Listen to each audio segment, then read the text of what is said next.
여러분 안녕하십니까? 금요일 아침 여수 MBC 뉴스투데이입니다. 다양한 미래 신기술을 체험할 수 있는 4차 산업혁명 박람회가 이제 100일 앞으로 다가왔습니다.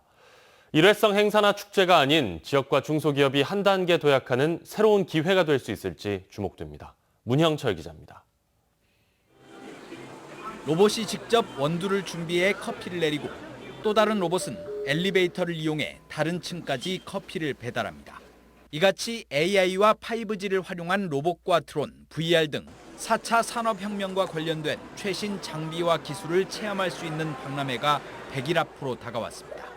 특히 미래에는 생활 현장 곳곳이 어떻게 바뀔지 직접 보고 느낄 수 있는 다양한 콘텐츠들이 선보일 예정입니다. 단순한 이제 기업 부스를 설치하는 기존의 박람회하고 다르게 가정에서, 학교에서, 직장에서, 농장에서 어떤 변화가 되는지를 체험할 수 있는 3년 전부터 추진된 이번 박람회의 목표 중 하나는 지역에 4차 산업혁명의 기반을 마련하고 관련 콘텐츠를 직접 활용하는 겁니다. 순천시는 도심 일부 구간에 자율주행 셔틀을 운영하기 위해 다음 주 관련 기업과 업무 협약을 맺고 구체적인 내용을 논의할 계획입니다. 주요 대기업을 포함해 현재까지 80여 개 업체가 박람회 참가 의사를 밝힌 가운데 지역 중소기업의 경쟁력을 높이고 새로운 도약의 계기를 마련하는 것도 중요한 과제로 던져졌습니다. 대기업이라든지 수도권에 있는 기업에 대한 기술을 저희가 지역 기업한테 이전하든지 기업들이 가지고 있는 솔루션에 대해서 팔로우를 만들 수 있도록. 박람회 기간에는 도내 학생들을 위한 전남 과학축전과 e스포츠 대회도 함께 진행됩니다. 순천시는 다음 주부터 관계기관들이 참여하는 사무국을 운영해 100일 앞으로 다가온 행사 준비에 속도를 낼 계획입니다. MBC 뉴스 문형철입니다. 이번 장마로 현재까지 전남 동부권에서는 한 명이 숨지고 축구장 7,200여 개 면적에 달하는 농경지가 침수된 것으로 집계됐습니다. 전남 동부권 시군에 따르면 이번 호우로 광양에서 80대 노인이 숨졌고 59명의 이재민이 발생했습니다. 고흥에서는 36개 주택이 침수 피해를 입었고 농경지는 여수 112, 순천 420, 고흥 4,949헥타르 등 모두 5,495헥타르가 침수됐습니다. 하천이나 저수지 제방이 붕괴되거나 도로가 유실되는 등 공공시설물 피해도 동부권에서만 190여 건이 접수된 것으로 확인됐습니다. 김승남 의원이 집중호우로 피해를 입은 전남 지역에 대한 특별재난지역 지정과 항구적 수해 복구를 위해 2차 추경 예산안에 피해 복구비를 포함시켜줄 것을 촉구했습니다. 김 의원은 이와 함께 예산과 인력이 열악한 전남 지역의 수해 피해가 조속히 복구될 수 있도록 대책 마련에 최선을 다하겠다고 밝혔습니다. 펫팸족 1,500만 시대, 가족 같은 반려동물이 죽으면 장례를 치르길 원하는 분들 많으시죠.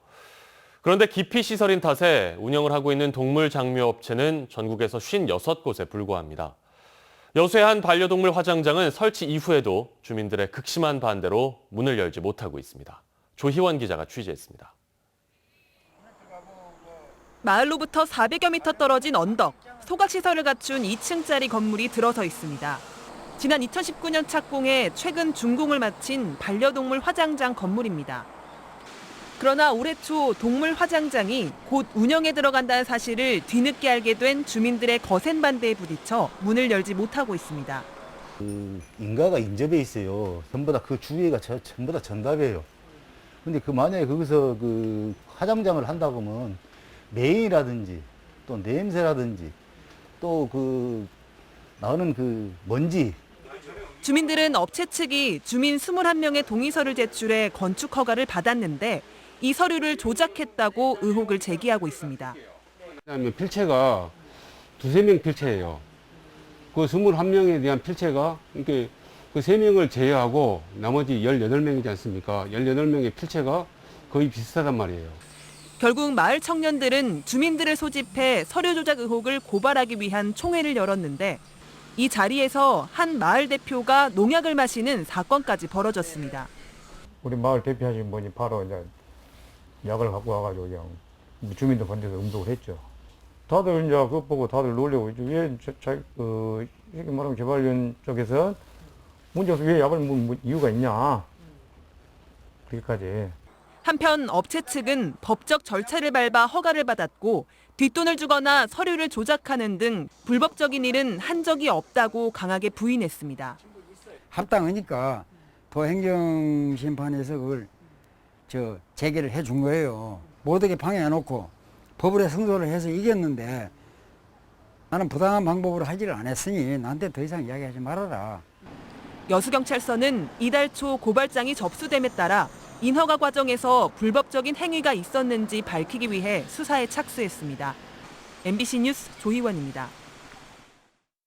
전라남도는 코로나19 장기화 상황을 고려해 위기가구 긴급복지지원 기준 한시 완화 기간을 당초 6월 말에서 9월 말까지로 연장하기로 했습니다.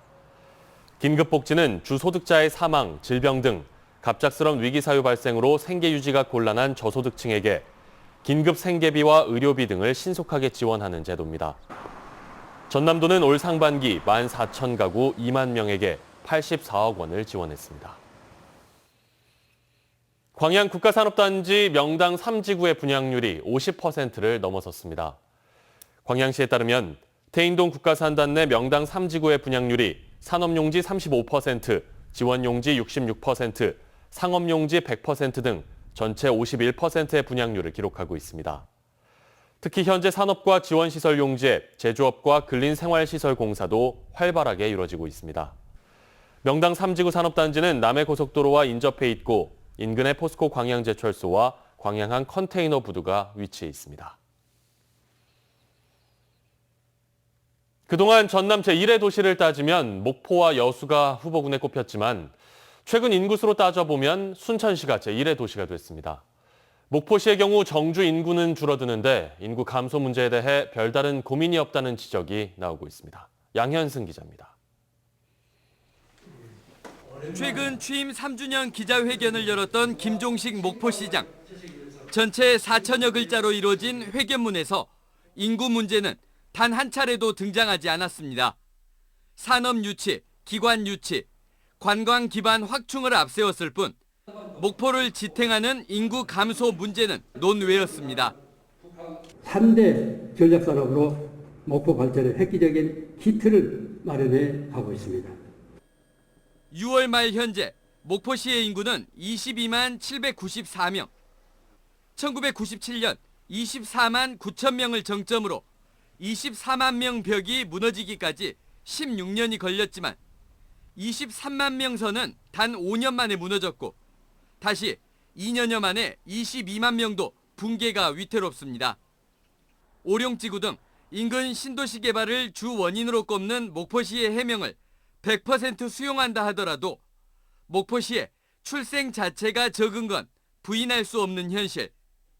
합계 출산율 0.8명으로 출산율이 전남 꼴찌이지만 대책은 눈에 띄지 않습니다.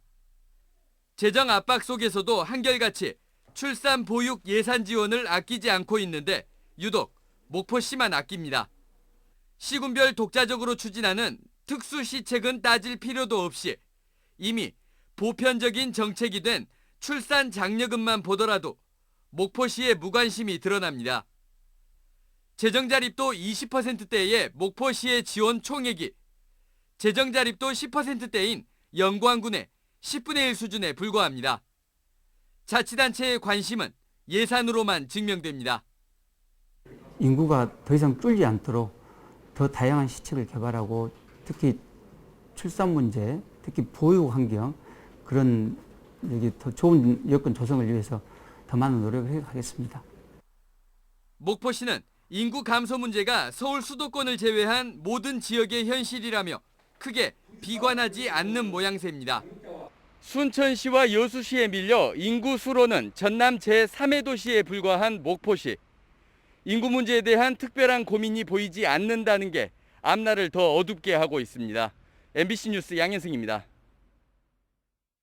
순천 팔마체육관에서 조례동 구간의 병목 현상을 해소하기 위해 순천시가 연향육교 확장 공사에 들어갑니다. 이에 따라 오는 15일부터 내년 3월까지 왕복 4차선인 연향육교는 3차선으로 축소 운영될 예정입니다. 순천시는 열차가 운행하지 않는 새벽 시간에 공사를 진행할 계획이라며 인근 주민들의 협조를 당부했습니다. 광양 스마트 도서관이 코로나19에 대응하는 생활 속 도서관으로 빠르게 자리 잡고 있습니다. 광양시는 지난 4월부터 운영을 시작한 광양 스마트 도서관이 도서관 방문이 어렵거나 바쁜 현대인들의 호응을 얻으면서 현재 도서대출 실적만 280여 명, 500여 권에 이르고 있습니다. 시는 독서 문화 확산과 시민 편의를 위해 다음 달부터 대출 도서를 한 명당 3권으로 늘려 운영할 예정입니다. 코로나19 여파에도 올 상반기 여수를 찾은 관광객 수가 전년 같은 기간에 비해 늘어난 것으로 나타났습니다. 여수시에 따르면 올 상반기 여수 지역 주요 관광지를 찾은 방문객 수는 397만 명으로 지난해 384만 명보다 13만 명, 3.3% 증가했으며 다양한 해양 레포츠 체험 프로그램 운영과 관내 9개 해수욕장 개장 등 본격적인 휴가철을 맞아 관광객이 더 늘 것으로 전망됩니다. 여수시는 이처럼 관광객이 늘어난 것은 코로나19 여파로 비대면 안심 관광지에 대한 선호도가 높아지고 차별화된 관광 콘텐츠 등 여수 관광의 경쟁력이 높아진 데 따른 것으로 분석하고 있습니다. 오늘부터 도내 해수욕장 54곳이 순차적으로 개장합니다. 전라남도는 코로나19 감염 위험을 막기 위해 사전 예약제로 이용할 수 있는 해수욕장 12곳을 선정해 운영할 계획입니다.